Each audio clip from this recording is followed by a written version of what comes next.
बिस्मिल्लाहिर्रहमानिर्रहीम। आमिर लियाकत साहब के हवाले से ये खबर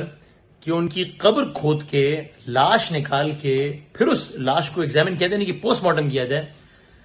ये बहुत हैरत भी हुई और जाहिर है कि अफसोस भी हुआ ये खबर जान के। अब जाहिर है इसमें जो एक अदालती तकाजा है, किसी अदालत के खिलाफ कोई बात तो जाहिर कोई नहीं करनी चाहिए, ना कर रहे, लेकिन ये हैरान कुन इन मानों में जरूर है कि इससे पहले एक तो ये कि जो लवाहिकीन हैं, जो बच्चे हैं, उनकी ये ख्वाहिश है कि पोस्टमार्टम ना कराया जाए, लेकिन इस वक्त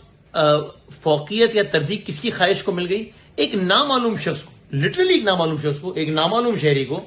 जो कि अदालत में गया, जिसका कोई ताल्लुक नहीं है,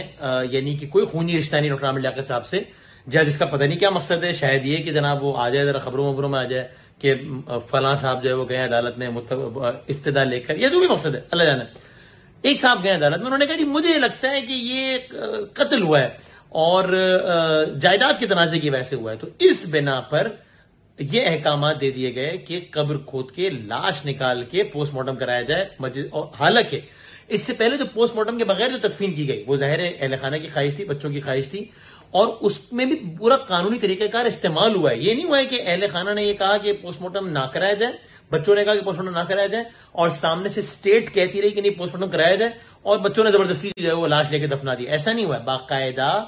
पुलिस नहीं बल्कि मजिस्ट्रेट की इजाजत के बाद ये अमल अंजाम पाया है। तो मजिस्ट्रेट की इजाजत के बाद, यानी कि अदालती इन्वॉल्वमेंट के बाद, अदालती इजाजत के बाद एक शख्स को दफनाया गया, और एक शख्स जो कि पब्लिक फिगर है उसको दफनाया गया। और अब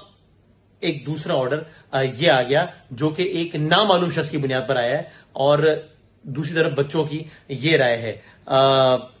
कल इस हवाले से अब मजीद जाहिर है कि जो कानूनी तरीकाकार है वो तो अपनाया जाएगा, लेकिन मुझे ये जरूर लगता है कि मुझे बहुत ही उम्मीद और ये दुआ है कि इस हवाले से ऐसा ही फैसला सामने आएगा जो कि उनके चाहने वालों के लिए, डॉक्टर आमिर लियाकत साहब के और उनके बच्चों के लिए कोई मजीद तकलीफ का बायस नहीं बनेगा। पाकिस्तान में बहुत सारी ऐसी एग्जांपल्स हैं जिसमें बड़े बड़े लोगों के पोस्टमार्टम नहीं हुए। बेनजीर भुट्टो साहिबा का कत्ल, उसके बाद ये मैं कोई पैरेलल ड्रॉ नहीं कर रहा, लेकिन वो उसमें बाकायदा जरदारी साहब ने, एतजाज हसन साहब ने, सबने कहा था जनाब कि हम हिल जाएंगे अगर ये हुआ, और अगर उनका पोस्टमार्टम कराया गया तो हमारे जज्बात बहुत हर्ट होंगे, और फिर नहीं हुआ पोस्टमार्टम। लेकिन यहां तो मामला ही दूसरा है कि अदालती उसके बाद जो है वो ये सारे का सारा सिलसिला हुआ। तो गुजारिश है हजरत अब्दुल्ला शाह गाजी रहमतुल्लाह अलैह के मजार के अहाते में एक कब्र की इस तरह कब्र कुशाई ना की जाए, और अब बस ये मौका दे दिया जाए बच्चों को भी कि वो सिर्फ उनके आगे की मनाजिल की बेहतरी के लिए दुआएं करें, ना कि